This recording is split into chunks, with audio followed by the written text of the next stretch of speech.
سقراط کا راز۔ لوگوں کے ساتھ ایسی باتوں سے اپنی گفتگو کا آغاز نہ کریں جس پر انہیں آپ سے اختلاف ہو، بلکہ جن باتوں میں وہ آپ سے متفق ہوں آپ ان پر زور دیجیے۔ اپنی گفتگو کے دوران میں متواتر زور دیتے رہیں۔ ممکن ہو تو اس بات پر زور دیتے رہیں کہ آپ دونوں کی منزل ایک ہی ہے۔ دوسرے شخص کو اپنی گفتگو کے آغاز میں ہاں ہاں کہنے پر مائل کیجیے۔ ممکن ہو تو اس کی زبان پر نہیں کا لفظ آنے ہی نہ دیجیے۔ منفی جواب ایک ایسا مشکل ہے جس پر قابو پانا نہایت دشوار ہے۔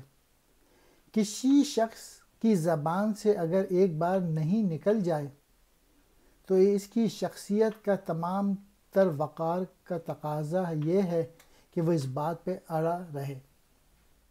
اگر آپ لوگوں کو اپنا ہم خیال بنانا چاہتے ہیں تو اصول یہ ہے، دوسرے شخص کے منہ سے گفتگو کے آغاز ہی میں ہاں کہلوائیے۔